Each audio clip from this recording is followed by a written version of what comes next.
बुद्धं शरणं गच्छामि धम्मं शरणं गच्छामि संघं शरणं गच्छामि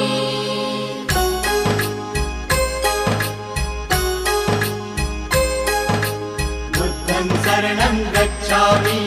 धम्मं शरणं गच्छामि संघं शरणं गच्छामि। त्याग मूर्ति तू शांत चित्त तू योग रूप संसारी दया प्रेम अन मानवतेचे प्रतीक तुझी ईश्वरी सिद्ध मूर्ती सिद्धार्थ गौतम सकलांचा स्वामी